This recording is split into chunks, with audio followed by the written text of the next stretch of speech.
Who owns the rights to COVID-19 vaccines? Rich countries again fail to reach an agreement on what's called intellectual property. Many say a waiver could boost production. Others argue it would hamper innovation. So is there a middle ground? This is Inside Story.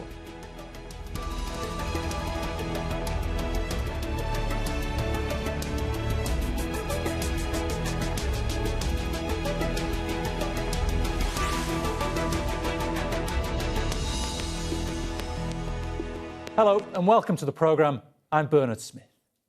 Inoculations are the #1 weapon against the COVID-19 virus, but not everyone has equal access. And for a second time this year, members of the World Trade Organization have failed to find a compromise on vaccine patent waivers. South Africa, India and the US, backed by dozens of countries, are leading calls for the suspension of intellectual property rights on several jabs. They say it would help increase production worldwide and end the pandemic much quicker. But drug companies and some European nations are against it, saying the waiver will not help developing nations. World leaders will meet again in September and October this year to find a solution. The World Trade Organization spokesman, Keith Rockwell, says it's a very emotional issue, adding that getting production in developing countries to a higher level so that more shots can go into more arms in Africa, Latin America and Asia is of critical importance to everyone. And that some countries standing against the waiver were looking for a pragmatic outcome, whatever that may be. We're going to go to our guests in a moment, but first let's look at how many people have been vaccinated so far around the world. More than 3.9 billion doses in 180 countries have been administered so far, according to data collected by Bloomberg. The United Arab Emirates has vaccinated the most people per capita, followed by Malta and Bahrain, with more than 2/3 of their populations having received both doses.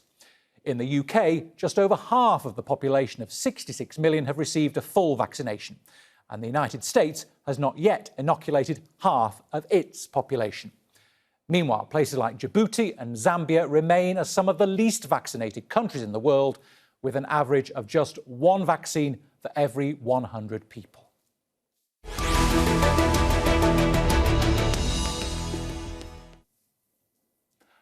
Let's bring in our guests. Joining us on Zoom from Boston is Brook Baker, Professor of Law at the Northeastern University.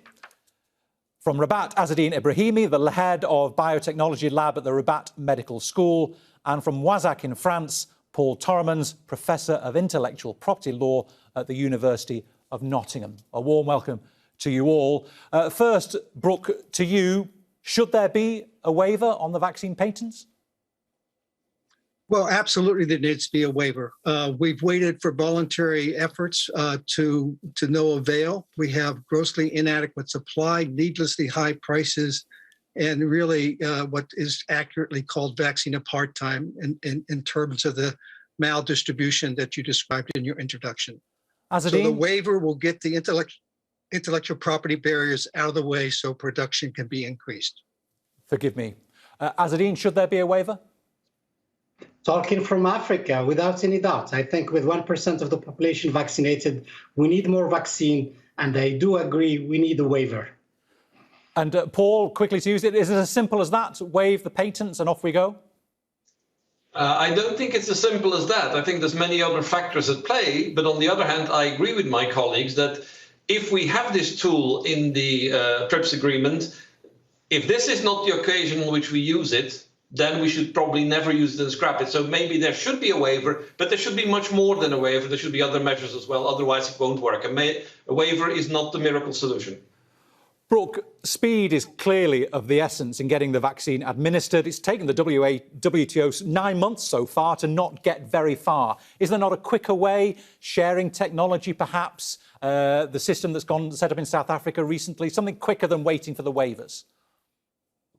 Well, I think what we've seen is delay on all fronts. The WHO sent up a COVID-19 technology access pool last June.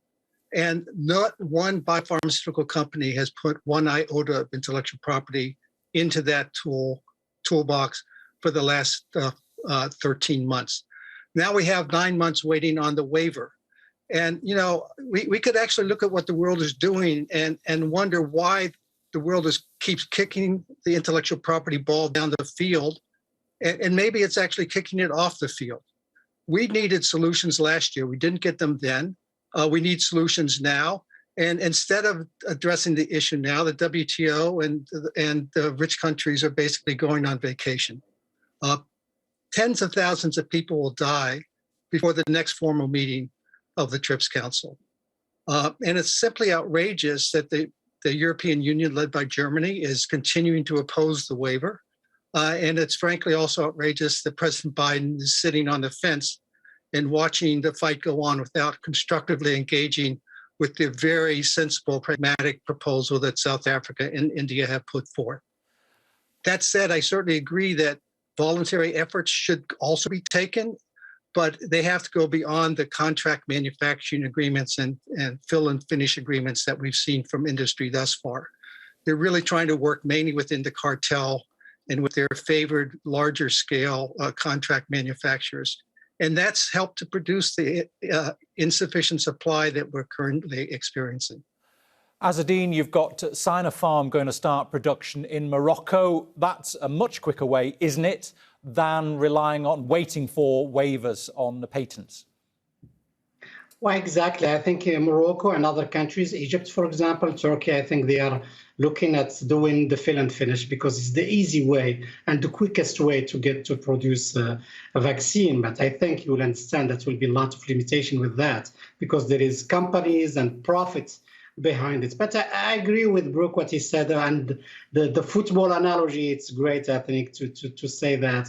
I think we have to be realistic. These countries, and on top of them, Germany, they are just buying time. That's the reality of things. I think they are letting, and they have to go to say it bluntly, they are just letting people die in Africa and other places, hoping that they will get enough vaccination in their countries, and after that they will ship them to these poor countries. But I think, and I have to be really frankly to tell this kind of attitude and this kind of approaches from the richest country, that maybe you will be bitten by your approach, because if you leave Africa, 1.3 billion of population-wise, and leave them without a vaccination, maybe a super variant will be coming, and if it escaping any immunity, it will come back, hunt you and bite you, and maybe we'll be playing catch-22. And think why I think in a reasonable person, for a moral issue, will say, let's do it even if in just this time. Second thing, every reasonable person will think that we can manage the pandemic locally, but I think to come out of it, we have to think globally.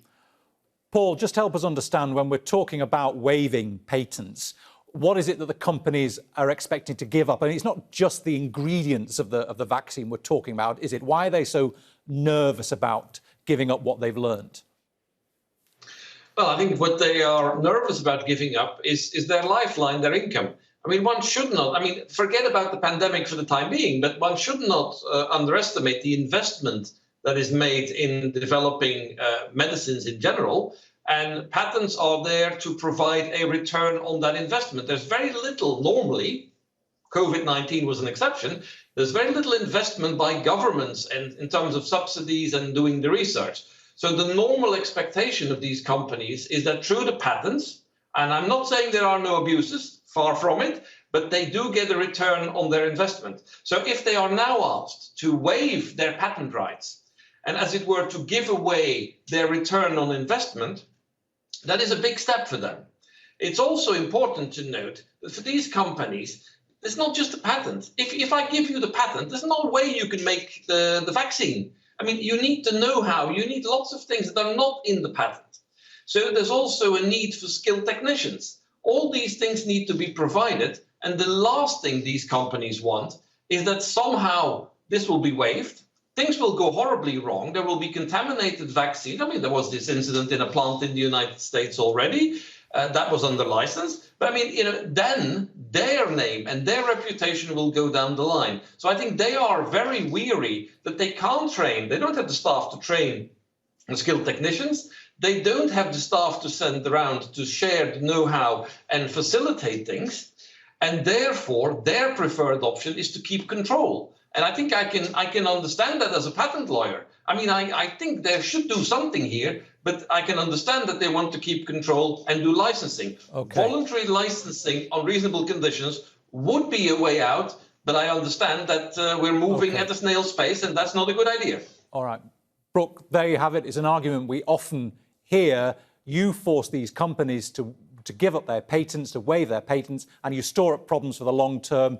You put people off investing in future cures and remedies.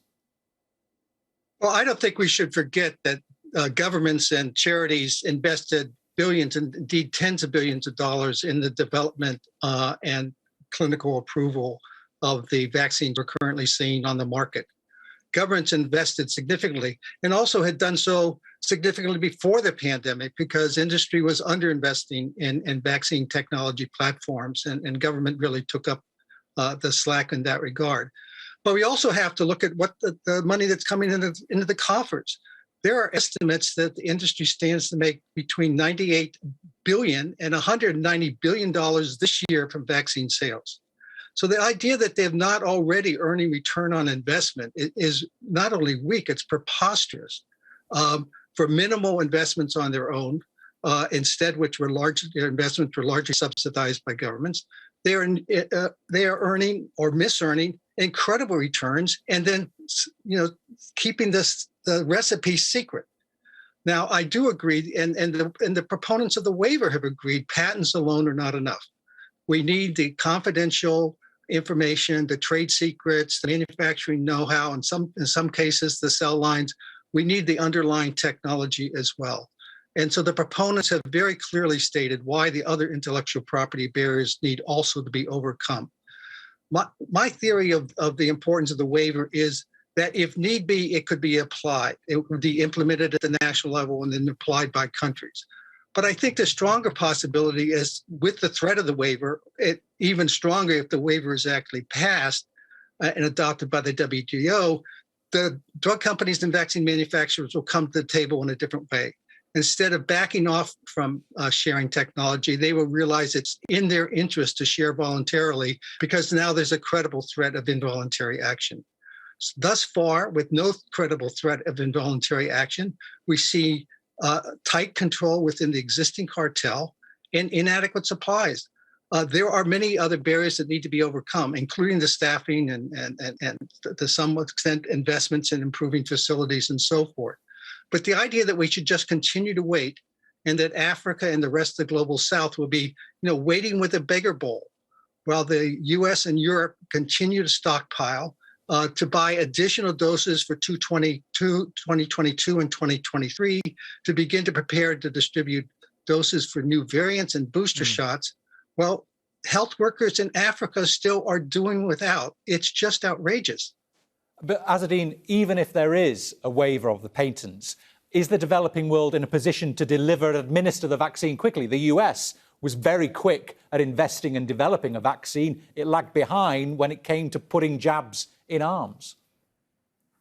Well, I think in Africa, we don't have this kind of problem, actually. Just yesterday, in Morocco, actually, we have 500,000 of the population was vaccinated in one day. I think we are used to vaccination. The culture of vaccination is here in Africa, and Africans are really know the importance of vaccination. The problem, I think, for other countries is the anti-vaxxers, because when they will get to 67%, that the other 33% will not be vaccinated and will come back to the same point. They will have more vaccine on their hands, and they will be waiting for other people, for other hesitants to come vaccinate. The other thing, I think it's really immoral when you start talking about vaccinating children, and we have elderlies and people at risk in Africa are not vaccinated. I do understand that when you have investment, you have a huge investment in time and money when you are a company.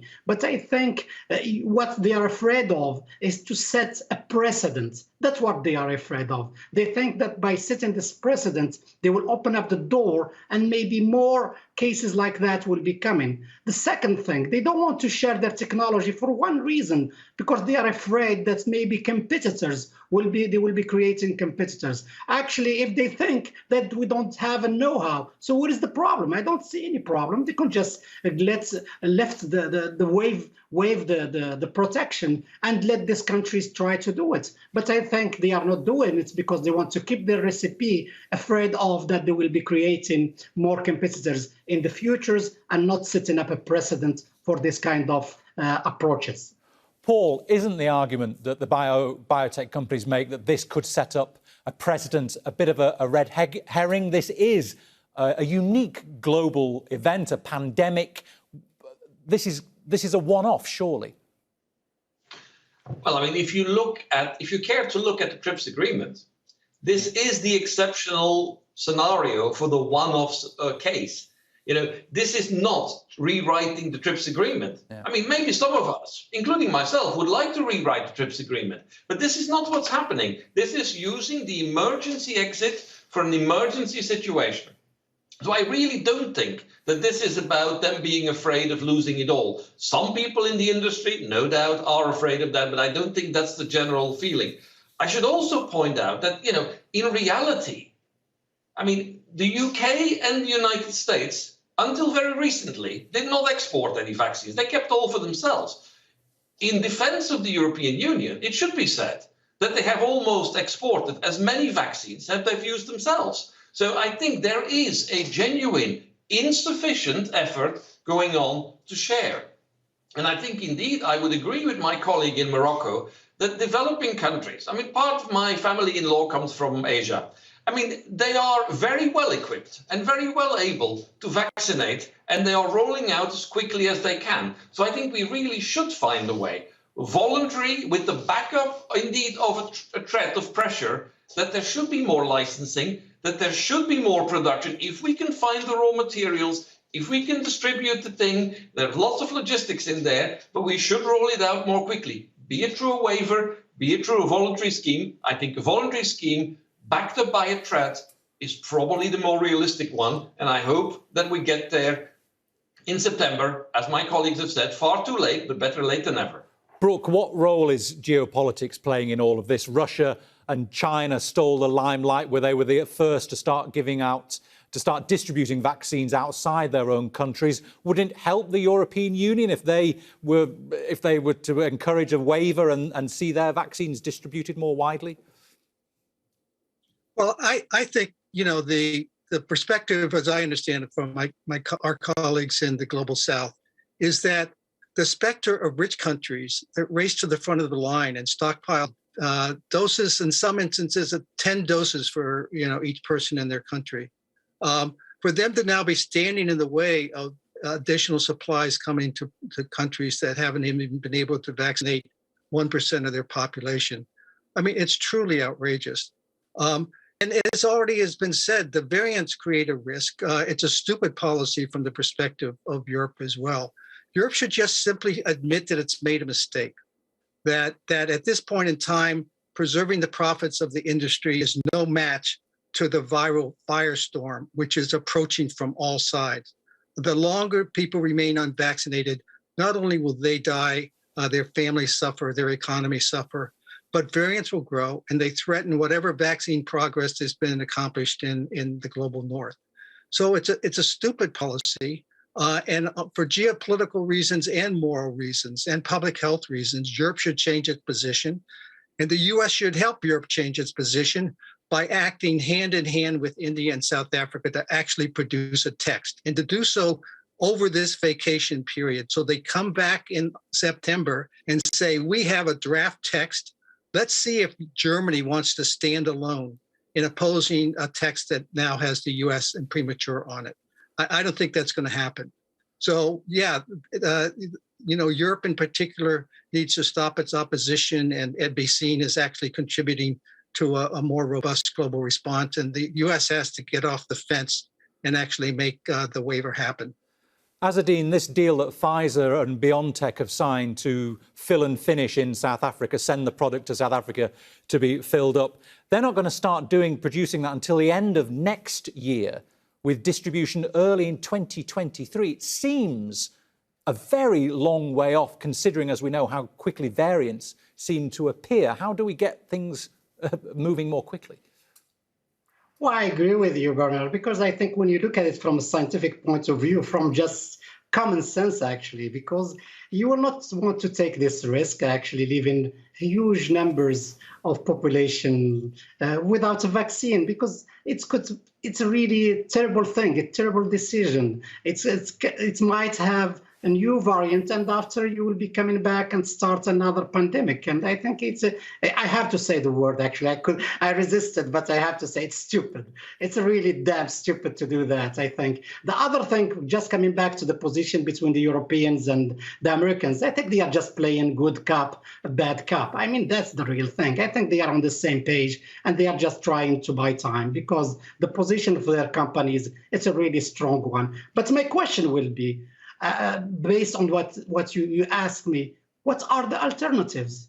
What we should do? We should just let these countries buy time, and they will, from October, go to December, go through the next year, and leave not just these countries. Because when I talk about variants in Africa, in a globalized world, I'm talking about the whole world, because a new variant will be going everywhere. Should we just leave this country, decide for that? I think it's really the consensus approach of the WTO is really questioned in this matter. Well, that was a very quick question on the WTO for you, Paul. How much is its credibility at stake with this? It's already had trouble from Donald Trump when he was president. What's on stake here for the WTO? Very quick answer, please. I think there's a lot at stake. The United States, under Donald Trump, and it's not really changing a lot, has significantly undermined the power of the WTO to reach an agreement to do anything. Without significant backing from the US, this is not going to happen, and the WTO will eventually perish. But I think what we need, first of all, is the US to start following the European example and supplying all these stockpiles of vaccines to developing countries. That is not yet happening. That would put the US in a much stronger position to assert leadership in the WTO later on and say, well, we're doing this, and now all of us are towing the line, and we're going to agree a waiver. I think that would be the way forward. Otherwise, the WTO will perish and will be farther away from any solution than we ever were. And Brook, how long do we agree this waiver for? 3 years seems to be a number that's bandied about. Is that sufficient, or is this a permanent thing you want to see? Well, I think it needs to, frankly, last as long as the pandemic lasts. I think 3 years was a minimum proposed by the proponents. I think there's going to be negotiations on that. If there's a set time, I actually think it should be longer than 3 years, 5 or 6 years even, because we just don't know how long the variants are going to continue to circle the world. But, you know, that's really a minor issue in the real sense. If we get some expanded production, if we get control of this pandemic, collectively, the world is going to be so happy. It's going to be able to move forward socially. Families are going to be able to do things that they haven't been doing. Businesses and economic activity is going to rebound. The longer we procrastinate, the longer we protect the interests of one industry only, big pharma, the longer this pandemic lasts. So the waiver, the duration of the waiver would actually need to be much shorter if it were passed. That's the irony of this situation. All right, gentlemen, we are unfortunately out of time, but thank you to you all, to Brook Baker, to Azeddine Ibrahimi, and to Paul Torremans. And thank you too for watching. You can see the programme again anytime by visiting our website, aljazeera.com. And for more debate, go to our Facebook page. That's facebook.com/AJ Inside Story. You can also join the conversation on Twitter. We are at AJ Inside Story. From me, Bernard Smith, and the whole team here, bye for now.